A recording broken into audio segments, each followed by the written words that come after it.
जैसे मेरा emergency fund 24 महीने का, तो अगर मैं 24 महीने इनकम ना करूं तो भी मैं आराम से निकालूं, कोई प्रॉब्लम नहीं। तो वेल्दी का मतलब अमीर नहीं होता। वेल्दी का मतलब ये होता है कि आपकी जरूरतें इतनी नियमित है कि वो आपकी पैसिव इनकम से पूरी हो पाती है। और जो वेल्दी लोग होते हैं वो सबसे इंपॉर्टेंट चीज खरीद लेते हैं, वो होता है उनका समय, क्योंकि अब उनको अपना समय बेच के किसी के लिए पैसा, अपने लिए पैसा नहीं कमाना। और मजेदार बात यह है कि 4 में से 3 लोगों के पास आज भी इमरजेंसी फंड नहीं है। तो आपको इमरजेंसी फंड कितना चाहिए? आपके जो महीने के खर्चे हैं उसका 6 गुना चाहिए। लोग कहते हैं सर कौन सा राइट म्यूचुअल फंड है, कौन सा करेक्ट म्यूचुअल फंड है। मैं कहता हूं कोई भी म्यूचुअल फंड पकड़ लो और उसमें 15 साल टिक जाओ, बस इतना कर लो। ये मत सोचो कि बेस्ट म्यूचुअल फंड कौन सा, क्योंकि बेस्ट म्यूचुअल फंड हर तिमाही में बदल जाता है। आज अगर 100 लोग एसआईपी करते हैं उसमें से मात्र 11 लोग 5 साल से ज्यादा एसआईपी करते हैं। अच्छा, लोग क्या कहते हैं कि मेरी कंपनी ने मुझे इंश्योरेंस दी है। आपको एक बात समझनी है, आपने जिस दिन वो कंपनी छोड़ी या उस कंपनी ने आपको निकाला, वो इंश्योरेंस खत्म हो गया। पर प्रॉब्लम ये ऑप्शन सेलर के साथ 2 चीजें, एक तो कैपिटल बहुत लगता है और आरओआई बहुत सीमित रहता है। तो अगर आपके पास कैपिटल है और आपकी एक्सपेक्टेशन सीमित आरओआई की है जैसे हमारी, तो ऑप्शंस ट्रेडिंग आपके लिए कोई चक्कर नहीं, ऑप्शन सेलिंग आप कर सकते हैं। देखिए लाइफ इंश्योरेंस में ऐसा है कि लाइफ इंश्योरेंस किसके लिए होता है? लाइफ इंश्योरेंस आपके जाने के बाद किसी और के लिए। पर अगर आपके जाने के बाद कोई है ही नहीं तो आपको लाइफ इंश्योरेंस की जरूरत नहीं है।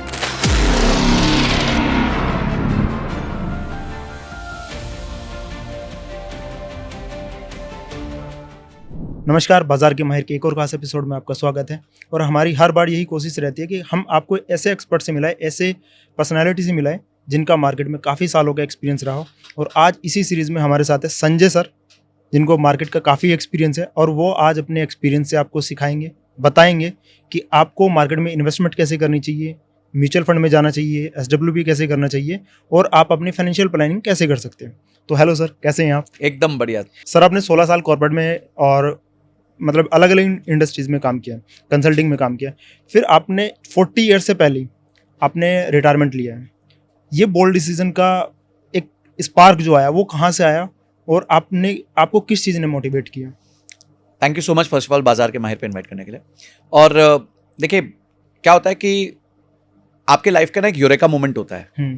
तो एक बार मैं अपने चाचा जी के साथ बैठा हुआ था, तो उन्होंने बोला कि तुम्हारी तनख्वाह कितनी है? तब मेरी तनख्वाह थी शायद 10 लाख या 12 lakh rupees per annum. Okay. तो मैंने बताया इतनी है। बोलते अच्छा, वो बिजनेसमैन है।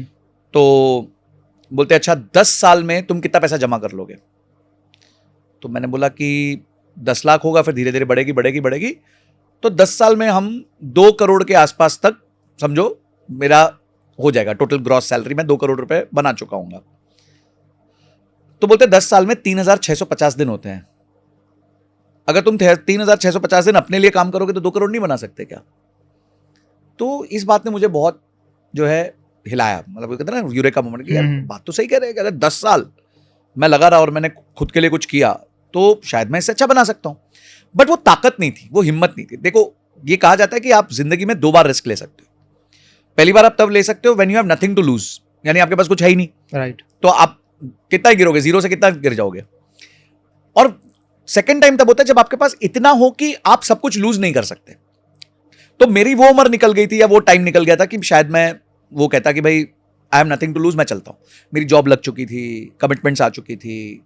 तो मैंने बोला चलो एक काम करते हैं, ये हमारी जिंदगी भर का रास्ता नहीं हो सकता। राइट। तो अगले कुछ सालों में, 7-8 सालों में, 10 मैक्सिमम 40 से पहले हम क्या करते हैं, अपने आप को फाइनेंशियली फ्री कर देते हैं। अब फाइनेंशियली फ्री क्या होता है? तो हमने किताबें बहुत पढ़नी चालू करी, तो एक टर्म मिला वेल्दी। तो मेरे को पहले लगता था वेल्दी का मतलब अमीर होता है।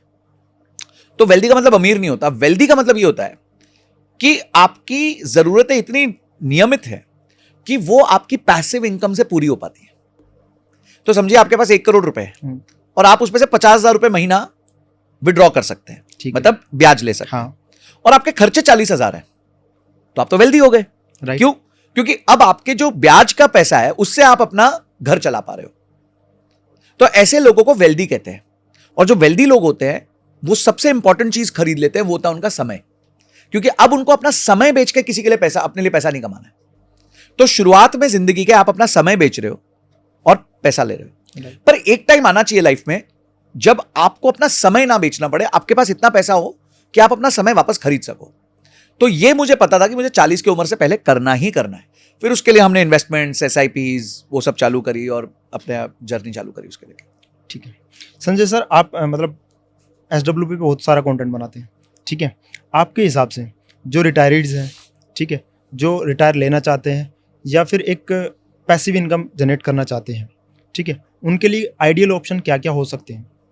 देखिए, हम आते हैं SWP। जी हाँ, मुझे काफी लोग बोलते हैं सर आपने इंटरनेट पे आप SWP के ब्रांड एम्बेसडर है। SWP मैन भी बोलते हैं, बहुत हाँ, सारे। SWP मैन बोलते हैं, ब्रांड एम्बेसडर बोलते हैं, बहुत कुछ बोलते हैं, बट ठीक है, आई थिंक वो लोगों का प्यार है। बट देखिए, SWP ना हम हर तरीके से कर ही रहे हैं। हम्म, अगर हम पेंशन लेते हैं वो भी SWP है। आजकल एक इंस्ट्रूमेंट है नेशनल पेंशन स्कीम, राइट। ठीक है। तो नेशनल पेंशन स्कीम में से जब आप पैसा निकालते हैं हम्म, एंड में, तो वो भी आपको SWP के फॉर्म में मिलती है। 60% आप अपफ्रंट ले सकते हैं, 40% आपको SWP के फॉर्म में मिलती है। तो मुद्दा बड़ा सिंपल है कि SWP एक तरीका है पैसा निकालने का, जिस तरीके से SIP एक तरीका है पैसा डालने का, हम्म, ठीक है। तो जब एक रिटायरी व्यक्ति होता है तो उसको अपना बास्केट बनाना चाहिए कि उसकी पैसिव इनकम जनरेट हो। अब हो सकता है उसके पास कोई शॉप है तो शॉप में से रेंट आएगा, तो वो रेंट उसके लिए पैसिव इनकम हो जाएगी। अगर कोई FD है तो उसका ब्याज आएगा, तो वो उसके लिए पैसिव इनकम हो जाएगी। कुछ गवर्नमेंट की स्कीम्स हैं जैसे PPF है, EPF है, वहां से पैसिव इनकम आ जाएगी। NPS है, नेशनल पेंशन स्कीम है, वहां से अगर उन्होंने पैसा डाल के रखा होगा तो उसमें से उनको पैसा निकलना चालू हो जाएगा, जिसे आप एन्युटी कहते हैं, तो वो आपकी मंथली इनकम बन जाएगी। फिर उसके बाद आपके पास आ जाते हैं किसी के पास स्टॉक्स होते हैं तो उनको डिविडेंड आ सकता है। अच्छा, एक मैं बहुत जबरदस्त चीज बताऊंगा आपको और बहुत इंपॉर्टेंट चीज है, वो है कि काफी लोग जो पैसिव इनकम चाहते हैं और इक्विटी से बहुत ज्यादा डरते हैं, तो कुछ म्यूचुअल फंड्स में IDCW आता है। ये क्या होता है सर? तो ये जो IDCW होता है ना, वो होता है income distribution and capital withdrawal.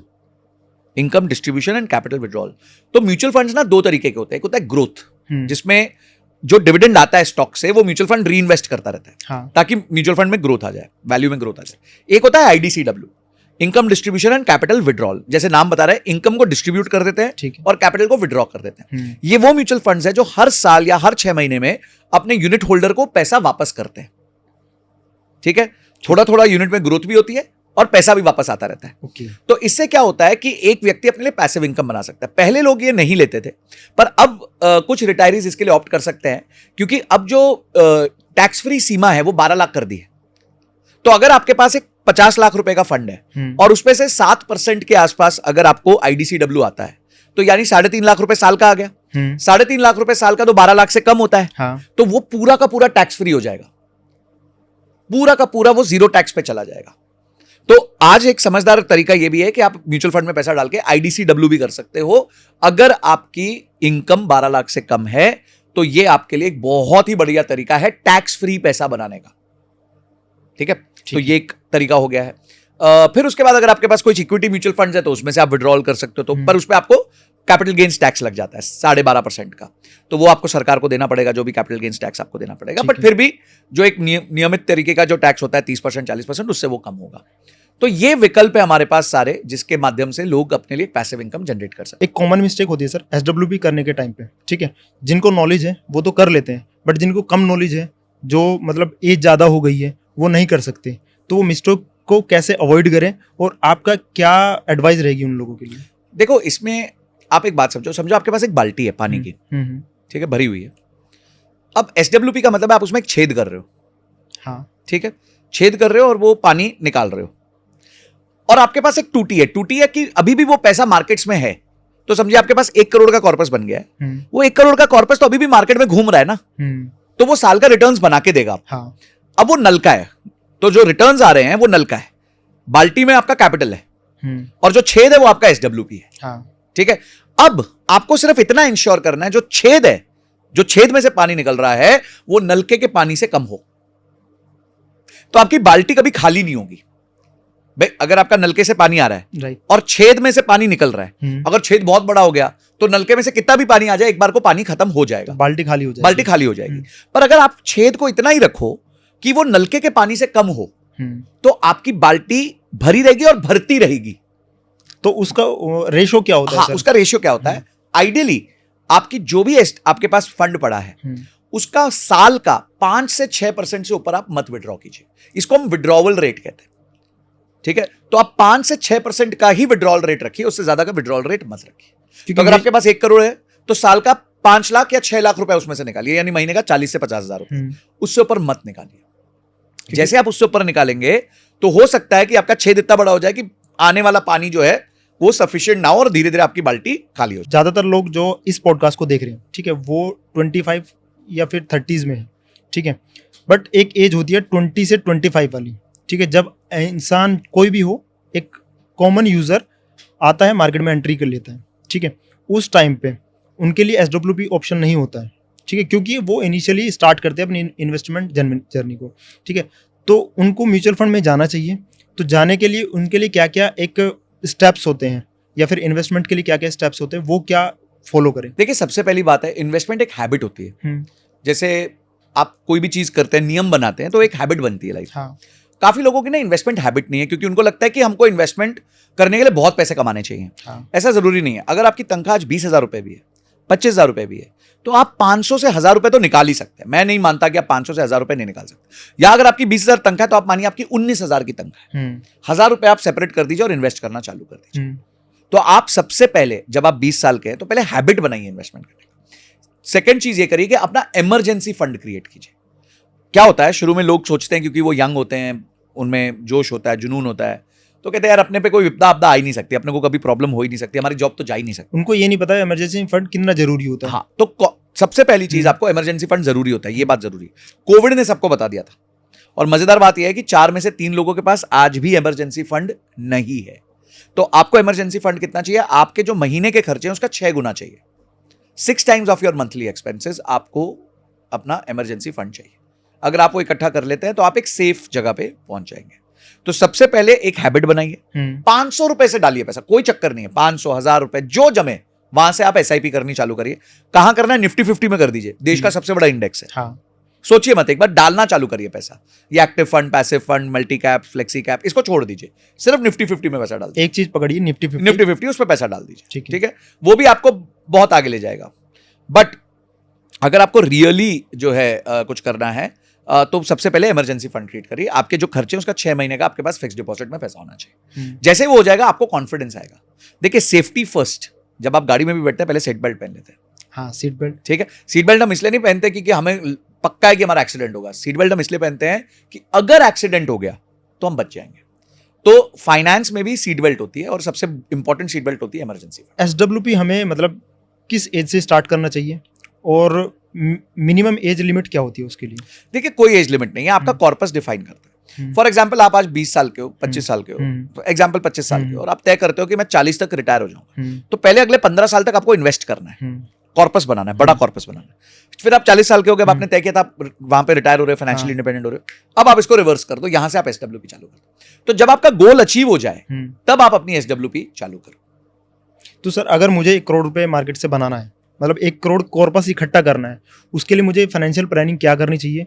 और जो मेरी इनकम है, अगर मेरी इनकम 50,000 रुपये है सपोज, और उस इनकम को मैं कैसे डिस्ट्रीब्यूट करूं अपनी फाइनेंशियल प्लानिंग के लिए, अगर मुझे 1 करोड़ का कॉर्पस इकट्ठा करना है, तो क्या करना चाहिए मुझे? तो देखो, अगर आपकी 50,000 रुपए महीने की तनख्वाह है, इनकम है, तो सबसे पहले उसमें से अपना इमरजेंसी फंड क्रिएट करो। उसके बाद अपने सेविंग्स रेट को बढ़ाओ। सेविंग्स रेट का मतलब होता है कि जो पैसा बचा पा रहे हो, एटलीस्ट 20 से 25% आपका सेविंग्स रेट होना चाहिए। ठीक है, और धीरे धीरे ये बढ़ता रहना चाहिए। हाँ, क्योंकि मोस्ट ऑफ योर लाइफ की जो नीड्स वांट्स है वो धीरे धीरे पूरी होती रहेंगी। राइट, ठीक है। अब आपने गाड़ी ले ली, तो आप हर रोज तो गाड़ी लोगे नहीं, राइट, एक बार ले ली तो ले ली, ठीक है, 10 साल चलती है, 15 साल चलती है, जो भी साल नंबर ऑफ ईयर्स आप चलाते हो उसको, तो आपको धीरे धीरे अपना सेविंग्स रेट 25% से लेके 30% से लेके 35% से लेके 40% करना है, जैसे जैसे आपकी इनकम बढ़ रही है। और इसी पैसे को आपको म्यूचुअल फंड्स में इन्वेस्ट करना है। जितना लंबा समय आपके पास होगा इन्वेस्ट करने के लिए, उतना आप रिस्क ज्यादा ले सकते हो। तो आप इक्विटी निफ्टी 50 में डाल सकते हो, निफ्टी मिड कैप 150 में डाल सकते हो, निफ्टी स्मॉल कैप 250 में डाल सकते हो। तो आप इस तरीके से एक बास्केट बना लीजिए अपना, और नियमित देखिए। लोग कहते हैं सर कौन सा राइट म्यूचुअल फंड है, कौन सा करेक्ट म्यूचुअल फंड है। मैं कहता हूं कोई भी म्यूचुअल फंड पकड़ लो और उसमें 15 साल टिक जाओ, बस इतना कर लो।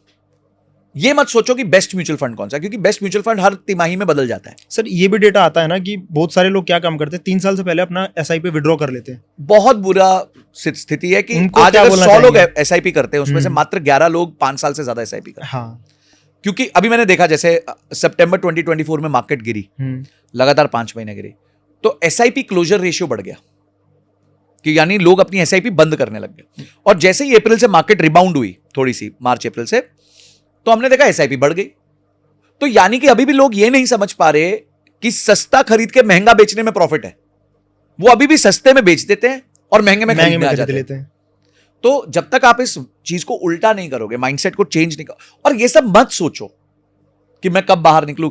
आपने गोल तय कर लिया है, उस गोल के हिसाब से लगे रहो, मत सोचो, उसके अलावा कुछ मत सोचो। तो that would be my advice to people कि आप इस तरीके से आप इन्वेस्ट करो। ठीक है सर। सर एक फाइनेंशियल प्लानिंग में ये भी होता है कि आपको इंश्योरेंस भी जरूरी होता है, बिल्कुल। पर इंडिया में इस चीज़ का अवेयरनेस के लिए कोई भी मतलब एड्स चलते रहते हैं, ठीक है, बहुत लोग बोलते भी हैं, यूट्यूब पे आप भी बोलते हो, ठीक है, बट लोग लेते नहीं हैं, ठीक है। तो अगर हमें इंश्योरेंस लेना चाहिए, किस एज से स्टार्ट करना चाहिए और क्या क्या बेनिफिट होते हैं उसके हमारी फाइनेंशियल प्लानिंग के लिए? हेल्थ इंश्योरेंस आपको इमीडिएटली लेना चाहिए। पहले दिन जब आप नौकरी लग गए ना या काम करना चालू किया, हेल्थ इंश्योरेंस ले लो सबसे पहले। कितने का वो आता है उसका? मिनिमम 10 लाख रुपए का लो, मिनिमम कवर मिनिमम। ये 2 लाख 3 लाख रुपए का मत लो, खाना पूर्ति मत करो। 10 लाख रुपए का मिनिमम हेल्थ इंश्योरेंस लो। ओके, ठीक है। जब आप मिनिमम 10 लाख का हेल्थ इंश्योरेंस लेते हो, आप सबको प्रोटेक्ट करते हो। आज हॉस्पिटल चले जाओ तो कोई भी ऑपरेशन 2 लाख 3 लाख से नीचे का नहीं होता। अच्छा, लोग क्या कहते हैं कि मेरे कंपनी ने मुझे इंश्योरेंस दी है। आपको एक बात समझनी है, आपने जिस दिन वो कंपनी छोड़ी या उस कंपनी ने आपको निकाला, वो इंश्योरेंस खत्म हो जाती है। हाँ। ठीक है। अब आपने कंपनी में 10 साल काम किया, आपने ज्वाइन किया था 25 साल की उम्र में, अब आप 35 साल के हो गए, अब आपके पास इंश्योरेंस नहीं, अब आप इंश्योरेंस लेने जाओगे, तो जब आप लेने जाओगे तो 35 साल में आपका प्रीमियम बहुत बढ़ जाएगा। और उसके अलावा जब आप 25 साल में इंश्योरेंस ले लेते हो तो उसमें आपको नो क्लेम बोनस मिलता है। तो बाय द टाइम आप 35 साल के हो गए, आपने 10 लाख की कवर ली होगी, वो 30-40 लाख का हो जाएगा। राइट। तो इसीलिए चाहे आपकी कंपनी इंश्योरेंस दे रही है कि नहीं दे रही है, वो साइड रख दो, अपने लिए एक सेपरेट हेल्थ इंश्योरेंस जरूर लो। और इसको खर्चा मत मानो भाई, इसको खर्चा मत मानो। ये एक इन्वेस्टमेंट है, ये एक निवेश है। ये आपकी दूसरी सीट बेल्ट है लाइफ की। पहली सीट बेल्ट थी इमरजेंसी फंड, हाँ। दूसरी सीट बेल्ट है हेल्थ इंश्योरेंस। अब आप सोचो, आपको पता है कि अगर आपका इनकम गया तो आपके पास इमरजेंसी फंड है, आपकी हेल्थ गई तो आपके पास हेल्थ इंश्योरेंस है। ठीक है, तो ये कर। अच्छा, लाइफ इंश्योरेंस को देखिए, लाइफ इंश्योरेंस में ऐसा है कि लाइफ इंश्योरेंस किसके लिए होती है? लाइफ इंश्योरेंस आपके जाने के बाद किसी और के लिए होती है। ठीक है, पर अगर आपके जाने के बाद कोई है ही नहीं तो आपको लाइफ इंश्योरेंस की जरूरत नहीं है। हाँ। अब अगर आपकी शादी नहीं हुई, आप यंग हैं, ठीक है, आपको पता ही नहीं आपकी लाइफ में क्या लायबिलिटीज है, तो इमीडिएटली आप लाइफ इंश्योरेंस वो डिसीजन नहीं लेना चाहिए, मत लीजिए, कोई चक्कर नहीं है, डिले कर लीजिए उसको। आप 30 साल के हुए, शादी हो गई, आपके बच्चों की प्लानिंग है, अब आप कहिए ठीक है मैं जो है एक इंश्योरेंस लूंगा। कितनी लूंगा? समझो मेरे पे एक होम लोन है 50 लाख रुपए का, तो मेरे जाने के बाद ये लोन चुक जाना चाहिए, तो 50 लाख तो ये हो गया।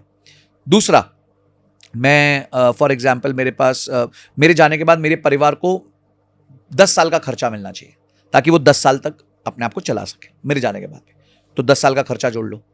ठीक है, मेरे जाने के बाद मेरे बच्चों की पढ़ाई और शादी होनी चाहिए, वो जोड़ लो। तो ये जब जोड़ लोगे तो एक नंबर आएगा, समझो 2 करोड़ आया, 3 करोड़ आया, तो आप 3 करोड़ का कवर ले लो, खत्म। अब क्या हुआ?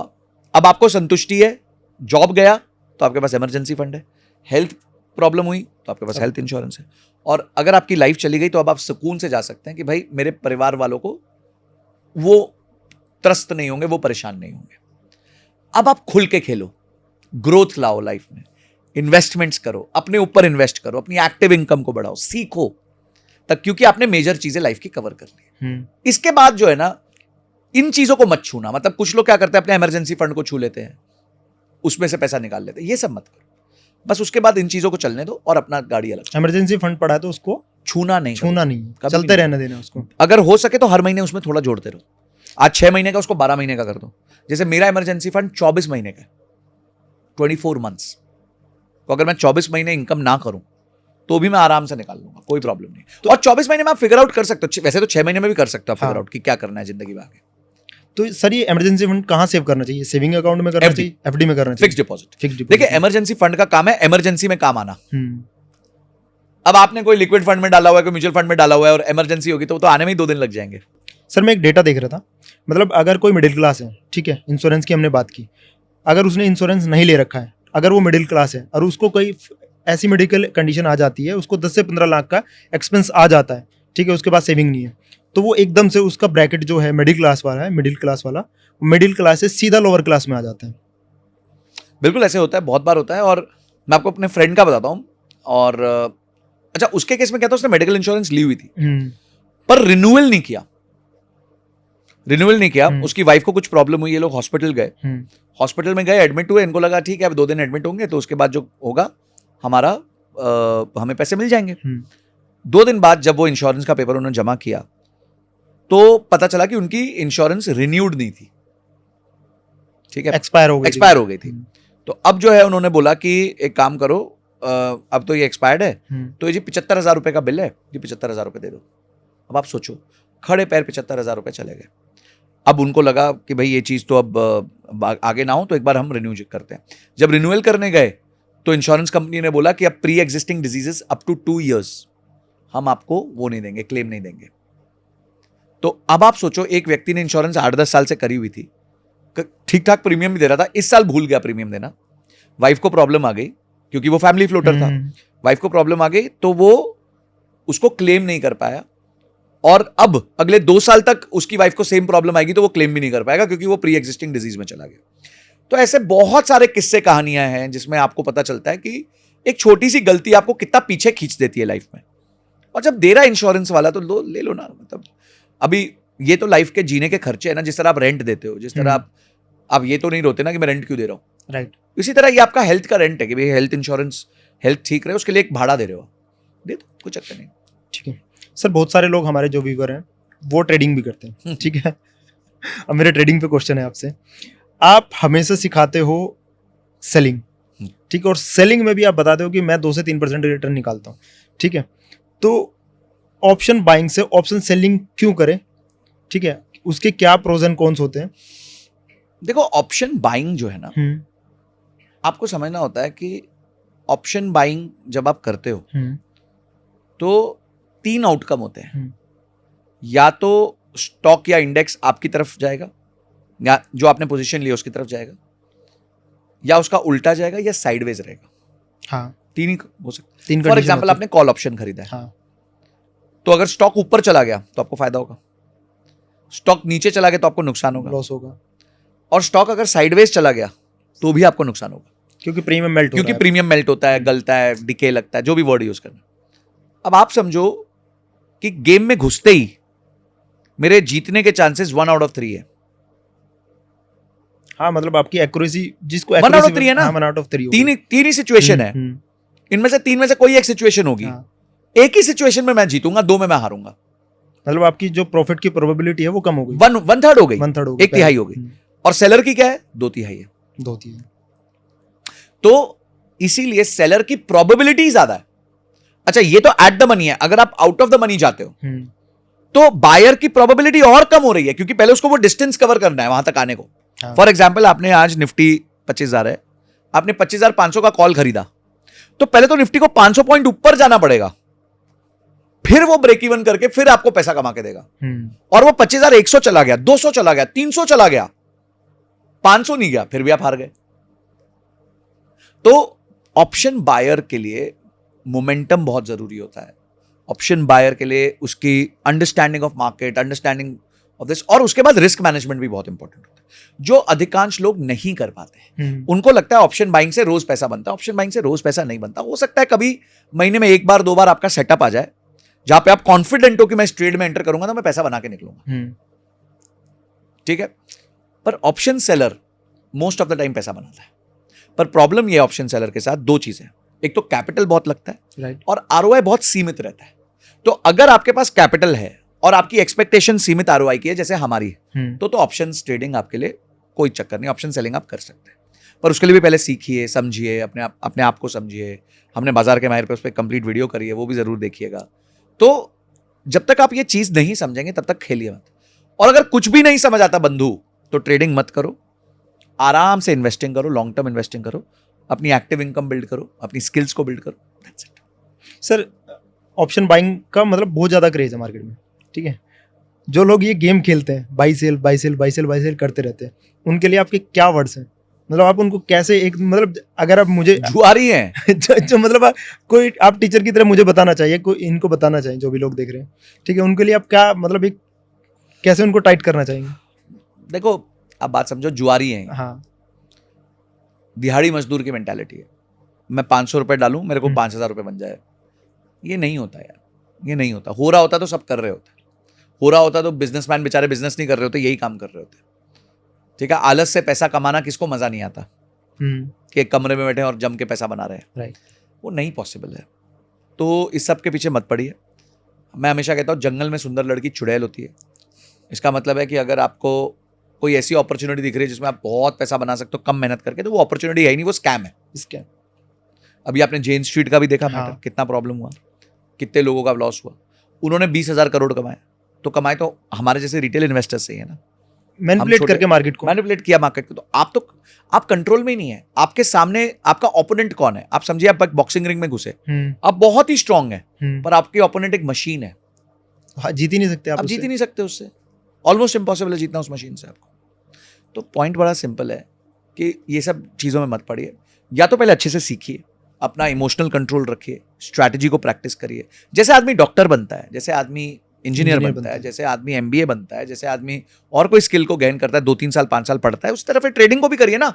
ऐसा क्यों सोचते हैं मैं ट्रेडिंग तो 3 दिन कोई वीडियो देखूंगा और चौथे दिन से मैं पैसा। भाई आप समझिए किसी को हार्ट सर्जन बनना है तो क्या यूट्यूब पे वीडियो देख के हार्ट सर्जन बनेगा? नहीं बन पाएगा, नहीं बनेगा ना। उसको प्रॉपर प्रैक्टिस चाहिए, और उसके बाद भी उसको 10 साल प्रैक्टिस करता है तब वो हार्ट सर्जरी कर पाता है। राइट। किसी को पायलट बनना है तो क्या हम लोग देख लें उस पे कि यूट्यूब पे कैसे चलाना है, चलो चलते हैं, उड़ जाते हैं, उड़ाते हैं मस्त। उसे 10-10 हजार घंटे लगते हैं, 8-8 हजार घंटे की फ्लाइंग एक्सपीरियंस होता है। पहले छोटा प्लेन देते हैं, पहले छोटा प्लेन देते हैं, फिर उसके बाद देते हैं। पहले आपको कैप्टन सीट पे बैठाते ही नहीं, आपको तो बगल वाली सीट पे बगल वाली। राइट। ठीक है, तो आपको बड़ी सिंपल है कि ट्रेडिंग भी इसी तरीके से एक बिजनेस है, एक व्यापार है। उसको समझ के करना होता है, आराम से करना होता है।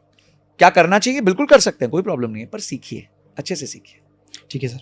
आज के टाइम पे सर अभी जो सिनेरियो चला है, जैसे मार्केट डाउन हुई उसके बाद क्रिप्टो मार्केट ने बहुत बड़ा बूम पकड़ा है।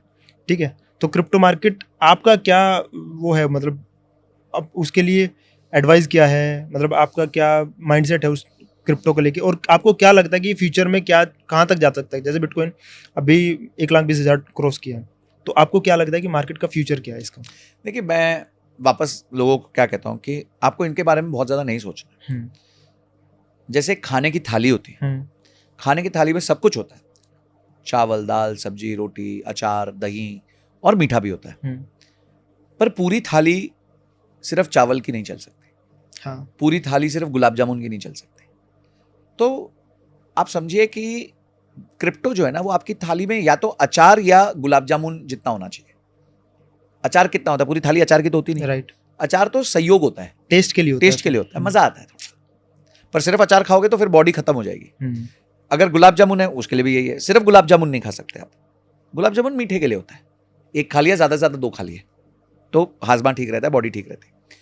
इसी तरह क्रिप्टो है। Crypto is a very volatile asset. पर क्या मुझे ट्रेड करना चाहिए, इन्वेस्ट करना चाहिए? बिल्कुल करिए, कोई प्रॉब्लम नहीं है। पर ऐसे मत कर दीजिए कि फिर पूरा पैसा उसमें डाल दीजिए। आप अगर आज 20,000 की SIP करते हैं तो आप बिटकॉइन में 500 रुपए की SIP करिए, 1,000 रुपए की SIP करिए, 2,000 रुपए की SIP करिए। कुछ लोग क्या करते हैं, वो सोचते हैं कि मुझे पूरा ही पैसा उठा के क्रिप्टो में डाल देना है। ये गलती मत करिए। ठीक है, क्रिप्टो वॉलेटाइल एसेट क्लास है। कभी कभी वो जब गिरता है ना तो 50-50, 60-60% भी गिर जाता है। उठता है तो 2-2 गुना भी उठ जाता है। तो और उसमें भी मीम कॉइन ये सब मत लीजिए, बड़े 4-5 कॉइन्स हैं, उनकी मार्केट कैप देखिए। इथेरियम हो गया, सोल हो गया, सोलाना हो गया, इथेरियम हो गया। अब देखिए वो प्रोजेक्ट क्या है उसका, XRP थोड़ा पढ़िए भाई। क्रिप्टो में 1,80,00,000 कॉइन्स हैं। बॉम्बे स्टॉक एक्सचेंज पे 6,000 कंपनीज हैं। अब आप कितने कॉइन्स पढ़ लोगे यार, कितने टोकन्स पढ़ लोगे आप? तो मुद्दा बड़ा सिंपल है, क्या इन्वेस्ट करना चाहिए करिए, कोई प्रॉब्लम, मैं रोकने वाला कोई नहीं होता। पर उसको थाली में गुलाब जामुन की जगह दीजिए, अचार की जगह। हाँ, या अचार की जगह दे दीजिए। उसको थाली में दाल चावल की जगह मत दीजिए। दाल चावल आपका म्यूचुअल फंड है, नॉर्मल इन्वेस्टमेंट है, लॉन्ग टर्म इन्वेस्टमेंट है। तो सर मेरा लास्ट क्वेश्चन है कि जितने भी लोग ये पॉडकास्ट देख रहे हैं, ठीक है, उनको क्या गलतियां नहीं करनी चाहिए इन्वेस्टमेंट करते हुए? ऐसी 5 गलतियां जो लोग करते भी हैं मोस्टली, वो आप बता पाएं। देखो, सबसे पहले तो वो सोचते हैं कि मेरे को रिस्क फ्री रिटर्न्स मिल जाए। रिस्क फ्री कुछ नहीं होता। FD भी रिस्क फ्री नहीं होती। 5 लाख तक की FD रिस्क फ्री होती है। उसके बाद तो अगर कोई बैंक डूब गया, जो कि डूबे हैं पीछे, ऐसा नहीं है, बहुत सारे बैंक डूबे, हाँ, चांस कम होता है। ऐसा नहीं है डूबेगा नहीं, बट चांस कम होता है। तो कोई भी चीज रिस्क फ्री नहीं होती, सबकी रिस्क होती है और रिस्क के हिसाब से रिटर्न होता है। अब रिस्क आप कितना ले सकते हो उसको आपको समझना पड़ेगा। 2 चीजें डिपेंड करती है। पहला, आपका ड्यूरेशन कितना है। अगर आप लंबे समय के लिए निवेश कर रहे हो तो आप रिस्क ज्यादा ले सकते हो, पर अगर आप छोटे समय के लिए निवेश कर रहे हो तो आप रिस्क कम ले सकते हो। ठीक है। ठीक है। दूसरी चीज रिस्क होती है कि आपका खुद का वो क्या है। जैसे कुछ लोग लंबे समय के लिए इन्वेस्ट कर सकते हैं फिर भी रिस्क नहीं ले पाते, क्योंकि उनको तो मेरे को लाल नहीं देखना भाई, मेरे को मेरा पोर्टफोलियो रेड नहीं होना चाहिए। तो फिर उसके केस में आप इक्विटी डाल ही नहीं सकते, आप ले ही नहीं सकते। कुछ लोग होते खतरों के खिलाड़ी, सर मैं 20 साल इन्वेस्ट करूंगा पर मेरे को हाई रिस्क में डालना, तो वो कर सकते हैं। वो उनको डर नहीं लगेगा, उनका पोर्टफोलियो 20% नीचे आ जाएगा, उनको फर्क नहीं पड़ेगा। ठीक है, तो इस तरीके से आपको रिस्क को इवेल्युएट करना आना चाहिए। तो कोई चीज रिस्क फ्री नहीं होती। सेकेंड चीज, इन्वेस्टमेंट हमेशा लॉन्ग टर्म होती है, तो लॉन्ग टर्म के हिसाब से इन्वेस्ट कीजिए। शॉर्ट टर्म में किसी को कोई पैसा नहीं बनता है। शॉर्ट टर्म में एक ही तरीके से पैसा बनता है, आपकी एक्टिव स्किल से बनता है। आप एक्टिव स्किल्स को बेटर कीजिए, आपको शॉर्ट टर्म में पैसा बन जाएगा। तीसरी चीज मैं कहना चाहूंगा कि थाली सजाइए, जो मैंने बताया, सब चीजें करिए पर नियमित तरीके से करिए। कोई भी चीज ओवर मत कर दीजिएगा। ठीक है, एसेट एलोकेशन कहते हैं इसको।